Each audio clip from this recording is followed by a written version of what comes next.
출애굽기 2장 1절로 10절의 말씀을 가지고 자녀를 통해 주시는 메시지라는 제목으로 하나님의 은혜를 함께 나누고자 합니다. 아마도 이 세상의 모든 부모들은 자신의 자녀들을 다 훌륭하게 키우고 싶고 또 자녀들이 잘 되기를 바라는 그런 공통적인 마음들을 가지고 살아가고 있을 것입니다. 이 세상의 모든 부모들은 대부분 자신에게는 매우 인색해하면서도 자녀들에게만큼은 아낌없이 많은 것을 투자를 하는데 그 이유는 단 하나이죠. 자녀를 사랑하는 마음 때문인 거죠. 그러니까 1년 내내 똑같은 옷을 부모는 입고 있는데 자녀는 보면 날마다 메이커에 그렇게 좋은 것만 누리고 살잖아요. 그리고 식사를 해도 생선이 하나 집안에 놓여져 있으면 부모님은 그것을 다 가시를 다 발라가지고 자녀에게 주고 그것도 머리만 그렇게 쫙쫙 맛도 없는 머리만 쫙쫙 빨고 있는데 자녀는 그것도 모르고 우리 엄마는 우리 아빠는 머리만 좋아하는가 보다 그렇게 생각을 하고 그렇게 평생을 살아가는 거 아닙니까? 다 자녀를 사랑하는 그 마음 때문인 거죠. 그러나 지금까지 살아보셔서 아시겠지만 자녀를 키우다 보면 어느 순간부터 내 마음과 내 생각, 내 뜻대로 자녀들이 움직여주질 않고 그리고 컨트롤이 되지 않는 걸 보면서 모든 부모들이 똑같은 마음을 품을 겁니다. 자식 농사 참 내 뜻대로 안 되는구나. 이것을 뼈저리게 느끼게 되죠. 이때 부모님들은 자신의 인생을 돌아보게 됩니다. 내가 부모로서 자식에게 무엇을 잘못했나 돌아보다가 이런 부분에 있어서 내가 잘못했구나 라고 깨닫게 될 때 그때는 이미 많은 시간이 훌쩍 지나갔기 때문에 더 이상 돌이키려고 해도 돌이킬 수 없어서 땅을 치며 후회하는 부모들을 보게 됩니다. 아마도 이런 마음은 신앙적인 부분에 있어서 예수 믿는 사람들에게는 신앙적인 부분에 있어서 더더욱 드는 마음일 거라 생각되어집니다. 잘할 거라고 생각했는데 그래서 그냥 주일 한 번 빠져도 아무 말도 하지 않았는데 이제는 교회와 영영 이별하게 산 그 자녀의 모습을 보며 마음 아파하는 부모들이 있을 겁니다. 5월은 가정의 달이자 그리고 오늘은 어린이 주일입니다. 오늘 말씀을 통해서 하나님께서 우리 자녀들을 통하여 주시는 메시지가 무엇인지 생각해 볼 수 있는 귀한 시간이 되기를 바랍니다. 오늘 말씀을 통하여 주시는 하나님의 첫 번째 메시지는 바로 이것입니다. 부모는 자녀들을 통하여 하나님의 섭리와 계획을 바라볼 수 있어야 한다는 것입니다. 모세가 태어났던 당시의 애굽 왕은 바로였습니다. 그런데 출애굽기 1장에 보면 그는 이스라엘 자손들의 수가 많아지고 번성하게 되자 그의 마음속에 문득 두려운 마음이 들게 된 것입니다. 이러다가 우리 애굽이 혹여나 어려움에 처한 것은 아닐까라는 생각이 들었습니다. 그래서 애굽 왕 바로는 히브리인들에게 혹독한 일을 또 하게 하고 그리고 고된 일을 시키게 했습니다. 그런데 그의 생각과는 달리 혹독하고 고된 일을 시키면 시킬수록 이스라엘 자손들이 히브리인들이 더 번성을 하게 됩니다. 그러자 바로 왕이 안 되겠다라는 생각을 갖게 됩니다. 그래서 히브리 산파들을 불러서 히브리 여인들에게 뭐라고 말하냐면 히브리 여인들이 아이를 낳는 것을 도와주되 남자 아이들이라면 모조리 다 죽여야 된다라는 그야말로 엄청난 명령을 내리게 되죠. 이런 상황 속에서 요게벳이라는 여자가 남자아이를 낳게 되었습니다. 이 여인은 아이를 낳고도 아이의 이름을 제대로 짓지 못한 채 무려 3개월 동안 그 아이를 숨기며 그야말로 하루하루를 마음 졸이며 길렀던 그런 상황 속에 살고 있었습니다. 그 아이가 누구였느냐? 바로 저와 여러분들이 잘 알고 있는 모세라는 사람이었습니다. 그때 당시 만약에 요게벳이 자신이 낳은 그 아들 모세를 숨기며 키우다가 발각이라도 되는 날에는 자신뿐만 아니라 그의 아들 모세까지도 목숨을 잃게 되는 그야말로 아주 위험천만한 그 상황 속에서 무려 석 달 동안을 숨기며 지내게 되었던 것이죠. 여러분, 그 이유가 무엇 때문이었을까요? 아마 모든 부모가 다 이와 같은 마음이었을 것입니다. 옛날에는 그랬다 하잖아요. 전염병이 하도 많고 그 풍토병이 많고 그리고 이 아사로 죽는 사람들이 많다 보니까 어떻게 해요? 그 아이를 낳아도 그 주민센터에 가서 동사무소에 가서 신고를 하지 않았다고 하잖아요. 그 막 1년 동안. 제가 알기로는요.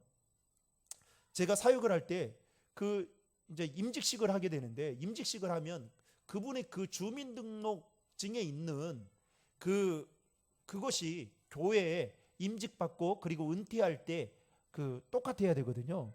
근데 하기를 하는데 제가 놀라웠습니다. 무려 10년 넘게 차이 난 분도 있더라고요.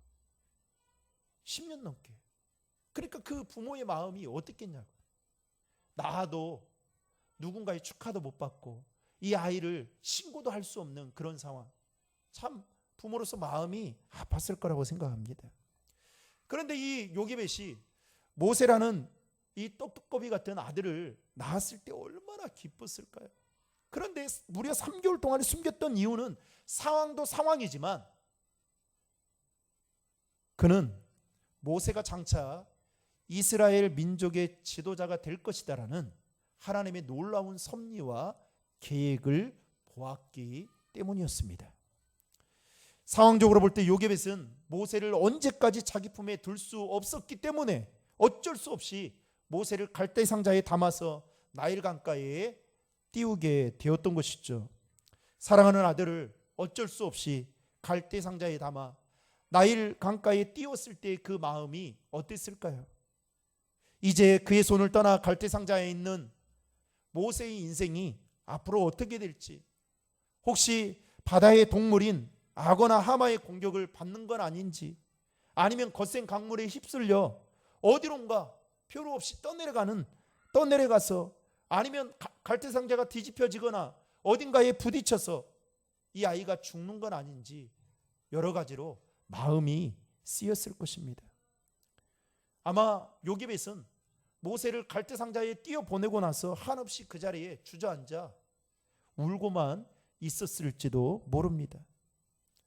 그때 요게벳이 할 수 있는 일이라면 섭리하시는 하나님께 모든 것을 맡기고 기도하는 일밖에 없었던 것이죠. 저희 큰애가 6학년 때였습니다. 저희 형이 이제 미국에서 있으니까 큰애를 한번 잠깐 보내라. 그래가지고 한 달 반 그 아이가 이제 큰애가 한 달 반 동안 좀 가게 됐어요. 그런데 인천공항에 데려다 주고, 죽으러 가는 게 아니잖아요. 인천공항에 데려다 주고 돈을 조금 더 주면 거기에 있는 승무원이 이 아이를 만날 때까지, 가족을 만날 때까지 다 해주는 서비스가 있더라고요. 그래서 이제 그렇게 해서 이제 보냈어요. 그냥 비행기표 하나에다가 뭐 돈 얼마 주고 보냈어요. 이 애는 아무렇지 않게 인사하고 가더라고요.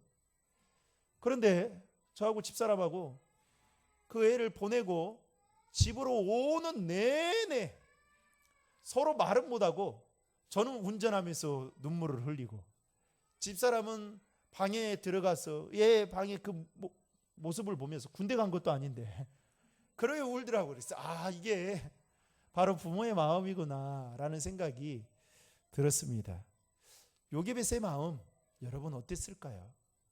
이거는 언제 만날지도 모르는, 그야말로 이 아이가 이제 살아 있을런지도 모르는 그 상황 속에 띄어 보내야 된다라고 했을 때 그 마음은 아마 아팠을 것입니다. 여러분, 만약에 요게벳이 모세를 향한 하나님의 섭리와 계획을 믿음의 눈으로 바라보지 못했다면 어떻게 했을까요?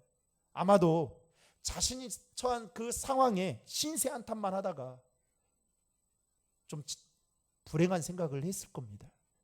아마 스스로 야, 이렇게 살 바에 너나 나나 그냥 편하게 그냥 세상을 떠나자 하고 목숨을 끊는 아마 비극적인 생각을 했을런지도 모릅니다.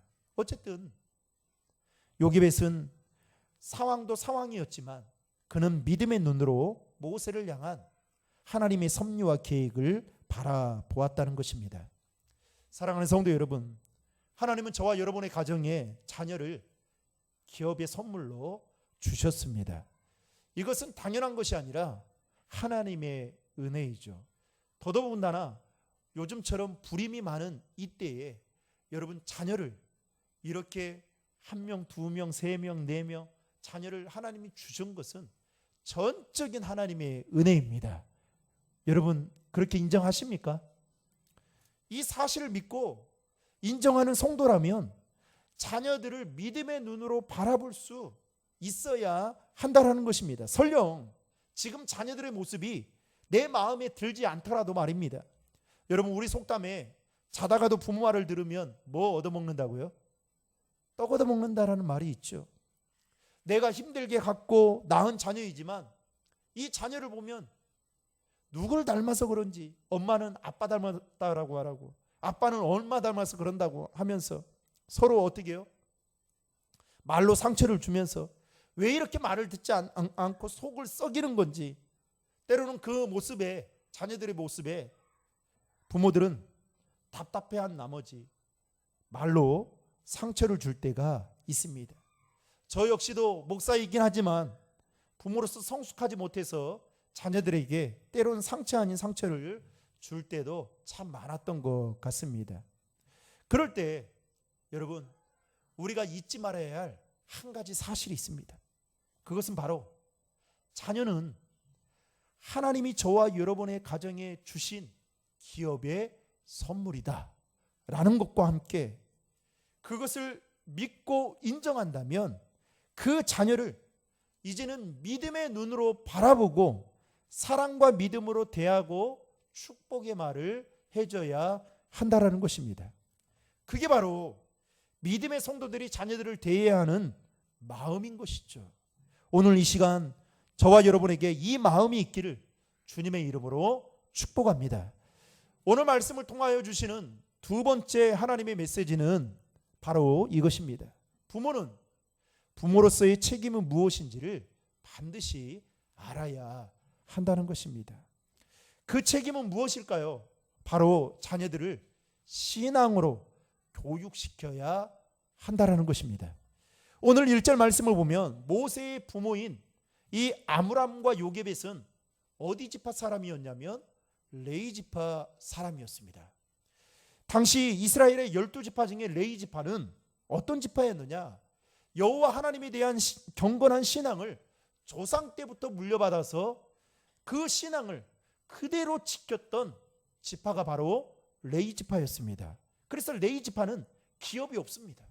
오직 하나님이 주신 것을 받아 그거 가지고 살아가는 그런 지파였죠. 특별히 레위 지파가 경건한 지파였다라는 이 단서 한 가지 사건이 출애굽기에 보면 나오게 되는데요. 이 출애굽기에 보면 이스라엘 백성들이 출애굽하는 그 과정 속에서 하루는 하나님께서 그들의 지도자였던 모세를 시내산으로 부르게 됩니다. 이유인즉 그들이 지켜야 될 그 10계명을 주시기 위해서 부르게 되죠. 그런데 모세는 그 10계명을 받기 위해서 시내산에 올라가 있을 그때에 이스라엘 백성들이 아론과 함께 어떠한 일을 하느냐? 모든 금부치들을 모아서 금송아지를 만들게 됩니다. 그런데 놀랍게도 이 일에 동참하지 않은 지파가 있었는데 바로 레위 지파였습니다. 이처럼 레위 지파는 경건한 지파로 모세의 부모는 경건한 레위 지파에 속한 것을 보면 아마도 그의 부모는 신앙심이 있지 않았나 이렇게 추측해 볼 수 있다라는 것이죠. 여하튼 요게벳은 모세를 더 이상 숨길 수 없어 이제는 키울 수 없게 되자 갈대상다에 그를 담아서 이제 나일 강가에 띄우게 됩니다. 그런데 모세의 누이가 누굽니까? 누나가 미리암이죠. 그것을 멀리서 다 지켜보고 있었던 겁니다.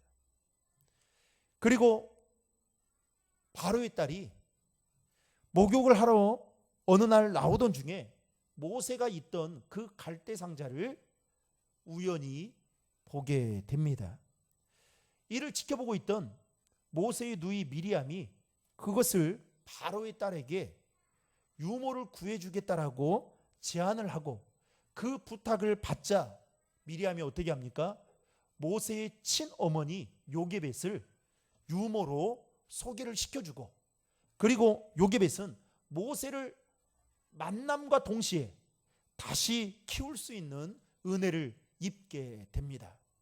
여러분, 세상 말로 짜고 쳐도 이건 너무 딱딱 떨어지는 거 아니겠습니까?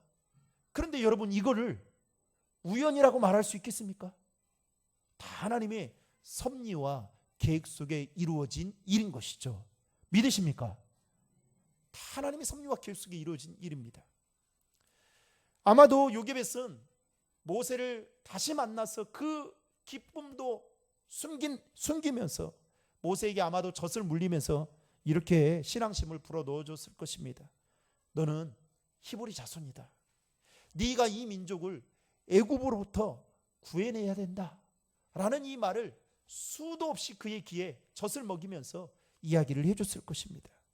그 결과 모세는 어렸을 때부터 어머니의 신앙교육을 받고 자라게 됩니다. 그리고 그가 장성한 후에 히브리서 11장 24절 25절에 보면 이제 그는 애굽의 왕자로 사느냐 아니면 출애굽의 지도자로 사느냐의 두 갈림길에 서게 되죠. 그때 그가 어떻게 하느냐? 하나님의 백성들과 함께 고난받는 그 길을 택하게 되는데, 여러분 이 말씀을 화면을 보면서 같이 읽겠습니다. 믿음으로 모세는 장성하여 바로의 공주의 아들이라 칭함받기를 거절하고 도리어 하나님의 백성과 함께 고난받기를 잠시 제약의 낙을 누리는 것보다 더 좋아하고, 당시 모세는 바로의 공주의 아들이었기 때문에 그에게 주어진 특권은 실로 엄청났을 것입니다. 그런데 그 모든 것을 다 포기하고 거절했다라는 것은 여러분 결코 쉬운 일이 아니었을 것입니다. 만약 모세가 눈에 보이는 대로 판단했다면 그는 절대로 바로의 궁을 떠나지 않고 애굽의 왕자로 살면서 애굽의 그 풍요와 영광 속에 살았을 것입니다. 또한 모세가 철저하게 자기 중심적인 이기적인 사람이었다면, 자기 자신만을 생각하는 사람이었다면 그는 동족들의 아픔을 보고도 외면하고 그리고 살았을 것입니다. 그러나 모세는 자기 눈에 보이는 대로 따라 행하지 않고 자신이 누릴 수 있는 애굽 왕자로서의 누릴 수 있는 그 모든 영화와 기득권을 거절할 수 있었던 그 배후에는 그의 어머니 요게벳이라는 그 어머니의 신앙교육이 있었기 때문에 가능할 수 있었다라는 것입니다. 여러분, 바울이 양자로 삼았던 그의 아들 디모데가 훌륭한 목회자가 될 수 있었던 것은 그의 어머니, 그의 외조모 로이스와 그의 어머니 유니게로부터의 신앙교육을 받았기 때문입니다. 또한 그는 좋은 스승을 만나서, 바울이라는 좋은 스승을 만나서 이렇게 훌륭한 목회자가 될 수 있었던 것이죠. 어린 사무엘이 성장해서 훌륭한 선지자가 될 수 있었던 것은 그의 어머니 한나로부터의 신앙교육을 받았기 때문입니다. 이 말은 곧 자녀들은 저절로 그냥 되는 것이 아니다라는 것입니다. 여러분, 자녀 교육에 있어서 가장 모범적인 교사는 단연코 부모입니다. 이 말은 곧 자녀 교육에 있어서 교사인 부모가 어떻게 가정 안에서 행동하느냐에 따라서 아이들의 행동과 아이들의 생각의 방향, 심지어는 아이들의 미래와 인생도 결정되어질 수 있다라는 것을 말하고 있는 것입니다. 따라서 믿음의 성도들은 자녀들의 신앙교육에 있어서만큼은 지대한 관심을 갖고 양육해야 할 막중한 책임을 가지고 있다라는 것입니다. 아니, 자녀들에게 어떻게 하나님과 어떻게 교회를 섬겨야 되는지, 그리고 어떻게 신앙생활을 해야 되는지 부모는 자녀들에게 그 모습을 보여주어야 한다라는 것입니다. 알아서 이제 머리도 컸고 이제 자기 나이도 돼서 모든 것을 결정할 수 있는 나이가 됐으니까 알아서 잘하겠지 하고 그냥 내버려뒀다가 여러분 엘리 제사장의 가정처럼 될 수 있다라는 것이죠. 지금으로부터 약 20년 전에 코카콜라 최고 경영자였던 한 여성이 갑자기 사표를 제출해서 큰 사회에 충격을 주었던 사건이 있었습니다. 이 여성의 이름은 브렌다 반스라는 여성입니다.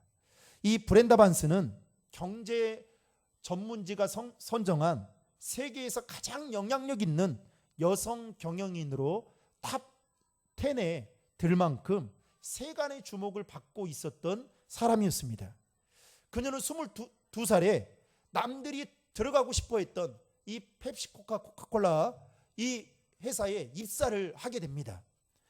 그리고 입사를 하고 나서 새벽 3시 30분에 일어나서 기도를 하고 하루의 시작을 기도를 하고 그리고 저녁 7시 30분까지 일을 하는데 무려 16시간을 일을 하게 됩니다.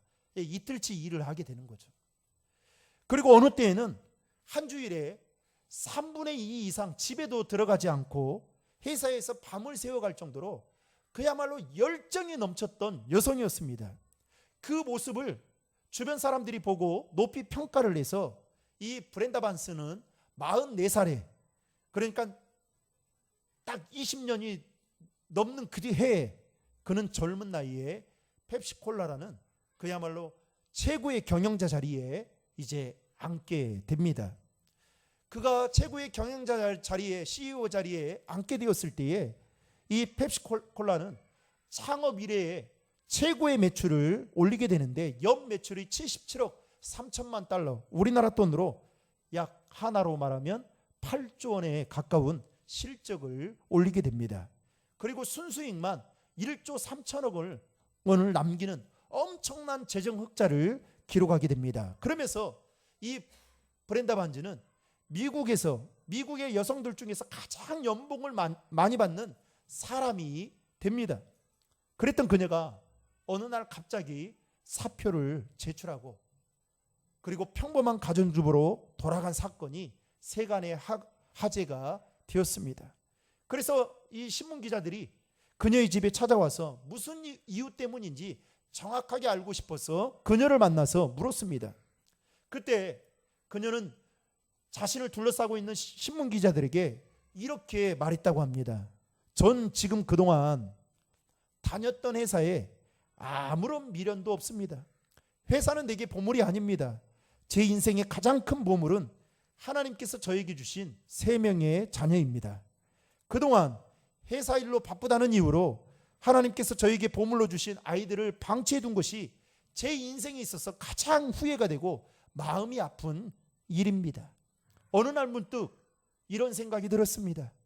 하나님께서 우리 가정에 선물로 새 자녀를 주면서 부모로서 자녀들을 잘 양육하라는 사명을 주셨건만 저는 그동안 회사 일로 새 자녀들을 가르치지 못하고 방치해 두었던 것이 말씀을 읽는 내내 직무유기에 해당하는 죄라는 것을 뒤늦게 깨닫고 이제서야 지금부터라도 내 아이들을 지키기 위해 저는 다시 가정으로 돌아가게 되었습니다 라고 말했다고 합니다. 그리고 여러분, 이 사건을 계기로 미국 사회에 새로운 운동이 일어나게 되었습니다. 어떤 운동이 일어나게 되었냐? 수많은 가장들이 이제 가정으로 복귀하는 운동이 일어나면서 자녀들과 함께하는 시간들이 늘어나게 되었다라는 것이죠. 여러분, 이제 준비한 영상을 함께 보려고 하는데요. 이 영상은 오늘 말씀에 해당되는 영상입니다. 오늘 여러분들에게 주신 그 하나님의 메시지가 무엇인지 두 가지를 생각하면서 이 영상을 잠깐 같이 보도록 하겠습니다.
사랑하는 성도 여러분, 부모는 하나님의 대리자이며 가정은 천국의 모형이 되어야 합니다. 자녀는 부모의 뒤꿈치까지도 닮는다라는 말이 있습니다. 잠언 22장 6절에 보면 이렇게 말씀합니다. 마땅히 행할 길을 아이에게 가르치라.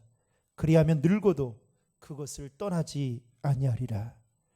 부모는 자녀들이 가정에서 천국의 기쁨을 경험하고 믿음의 눈으로 세상과 하나님을 바라볼 수 있도록 말씀으로 양육해야 할 막중한 책임이 있다라는 사실을 기억하시고 5월 가정의 달 어린이 주일을 맞아 자녀를 통해서 주시는 그 부모의 메시지가 무엇인지 다시 한번 생각해 보면서 자녀들을 잘 믿음으로 양육함을 통해서 하나님을 기쁘시게 하는 우리 신도림 중앙회의 모든 성도님들이 되시기를 주님의 이름으로 축복합니다.